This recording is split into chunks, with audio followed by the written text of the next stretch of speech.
you guys about Call of Duty Black Ops 3. Now, for those of you that didn't know, I've always been a big fan of the Call of Duty franchise. In fact, the first Call of Duty game I ever owned was the original Black Ops, so I definitely have a soft spot in my heart for the Treyarch iterations of the game. And after a 2-year hiatus with the introduction of Sledgehammer Games into the development cycle, and there being 2 games, Call of Duty Ghosts and Call of Duty Advanced Warfare, since Black Ops 2, I'm very excited to see what Treyarch has done with their extra year working on this game. I'm looking forward to a fantastic single-player campaign, as well as a throwback to the classic zombies we all know and love. But today, I'm here to talk to you about what I learned from the multiplayer side of the game during the Black Ops 3 beta. Now, before we talk about the multiplayer, I'm going to talk to you guys about the game itself. Now, Call of Duty Black Ops 3 is scheduled to come out November 6th, 2015. There will be 4 versions of the game: the Standard Edition, the Digital Deluxe Edition, the Hardened Edition, and the Juggernog Edition. Now, everyone who pre-orders the game will also get the Nuketown bonus map, which is going to be a reimaginement of the original Nuketown from Call of Duty Black Ops, and the more modern style from Call of Duty Black Ops 2. The Standard Edition will come with the game itself. The Digital Deluxe Edition will come with the Call of Duty Black Ops 3 game, as well as the Season Pass, the Giant Zombies bonus map, as well as the soundtrack and 2 weapon personalization packs, the Cyborg pack and the weaponized 115 pack. The Hardened Edition of the game will come with the same things as the Digital Deluxe Edition, but with the addition of the collectible Steelbook, as well as the limited edition Specialist Concept Art cards. And last but certainly not least is the Juggernog Edition of the game. Now, the Juggernog Edition is zombies themed and is going to come with everything I mentioned previously, as well as 4 Perca-Cola coasters with the logos of Double Tap Root Beer, Juggernog, Speed Cola, and Quick Revive, as well as an actual working Juggernog themed mini fridge. So for those of you interested in those extra bonuses, I definitely recommend you check out all the different options that you have. Now, let's talk about all the new gameplay features in Call of Duty Black Ops 3. Now, according to the website, Call of Duty Black Ops 3 multiplayer redefines how Call of Duty is played with the franchise's deepest, most rewarding, and most engaging experience to date, with a new chain-based fluid movement system, as well as new ways to rank up, customize, and gear up for battle.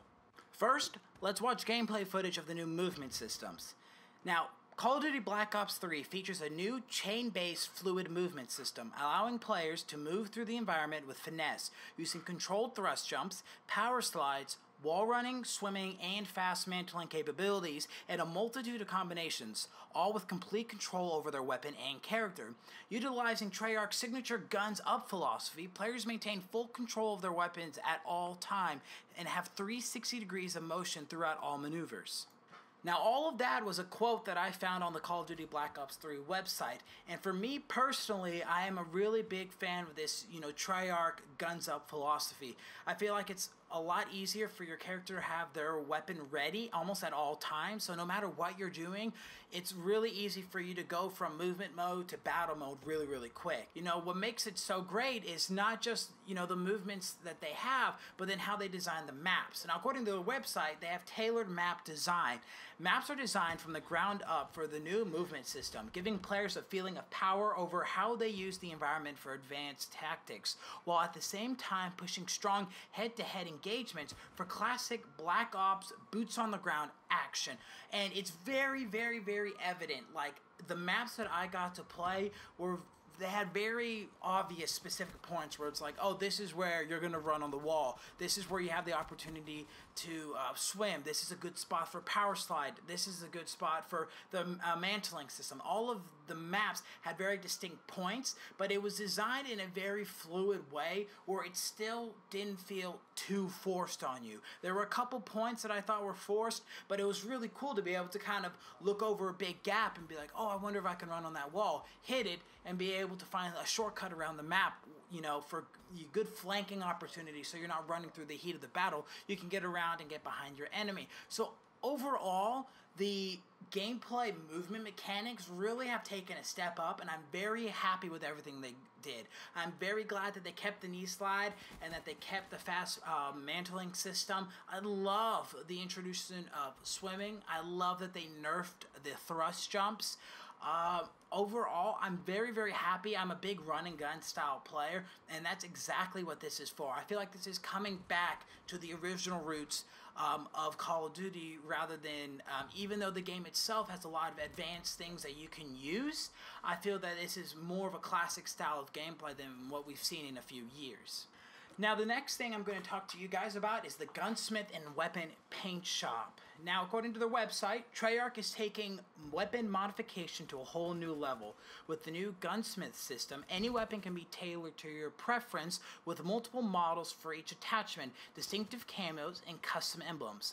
Multiple attachments and an optic can be added to weapons, giving you the opportunity to build out the ultimate weapon for battle. And on PlayStation 4, Xbox One, and PC, the new Weapon Paint Shop feature goes beyond the standard emblem editor and lets you create custom graphics that are displayed on the side of your guns. With up to 64 layers and 3 sides to design, you'll be able to create your own signature weapon variants with a practically infinite number of possible combinations. Now, sadly, in the multiplayer beta, we were not able to use the weapons paint shop, but when it comes to Gunsmith themselves, very, very interesting, all the different things you can attach on your gun. There's quite a large number of attachments and different camos that you can really use to make your gun your own. Now, one thing in the world of customization that I think is going to be interesting about Black Ops 3 is that they have actually gotten rid of what it seems from my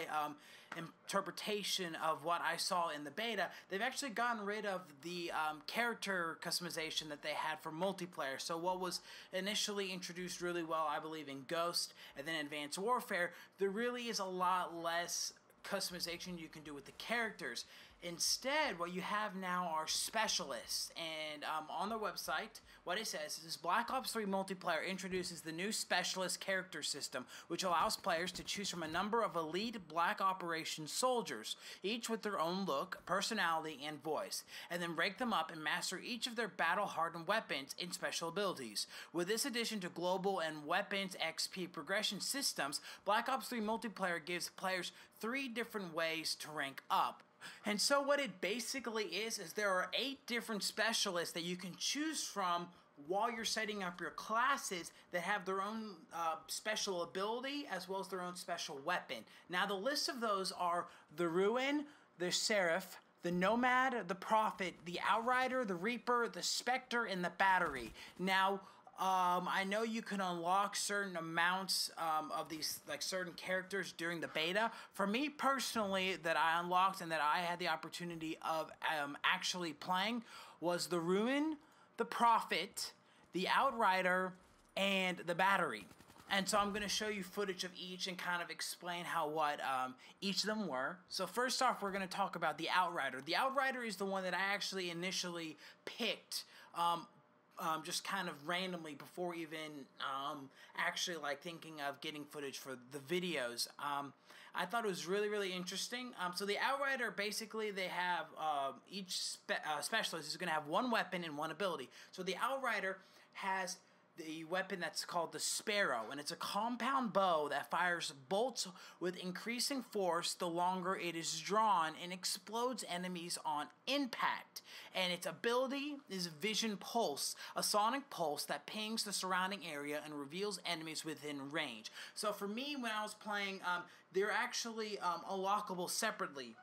So you can pick the Outrider, and then you can choose which of the abilities you want to unlock first and which one you want to have active during your gameplay. For me, on the 4 that I got to play with, the 4 different specialists, I chose the weapons for each, so you're not going to be able to see any footage of the different abilities, but you can kind of get a good mental idea of what it's going to be like. From what I saw, the Vision Pulse is going to be a lot like the Target Finder grenade in Advanced Warfare. So it's going to send out a pulse, and you can kind of see where a lot of the targets on the enemy team are. But for the weapon, the Sparrow, you can see footage up of me using it. A lot of people were saying they thought it was OP, and actually, if I'm correct, every single weapon that a specialist has is a one-hit kill, as well as with some of them, you have the opportunity to kill multiple enemies with single shots. Out of all of them, I was the biggest fan of the Sparrow. It's very, very, very powerful. One hit and, you know, they dead. I got a lot of explosive collateral damage.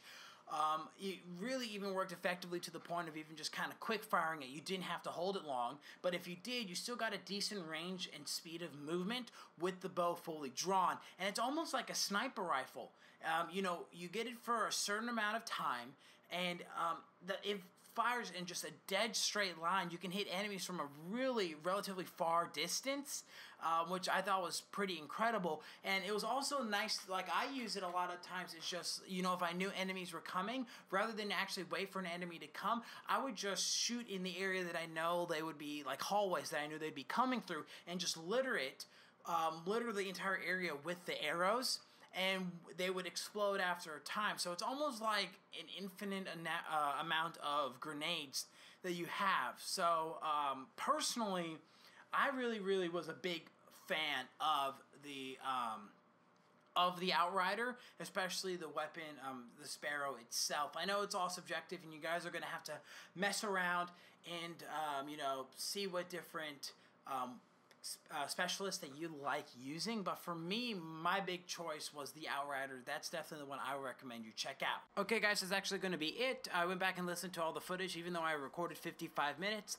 A lot of it was kind of like, I didn't really get a lot of opportunity to play a lot of the other characters as much as I wanted, just the Outrider, so that's what I'm going to leave it. When the game comes out, I'll do a full analysis of the guns and the specialists and all that stuff, but anyway, I hope you guys enjoyed. If you did, be sure to leave a like, favorite, subscribe if you want to see more. Follow me on Twitter to keep up to date with everything that I am doing, and I will see all of you guys in the next episode. Peace.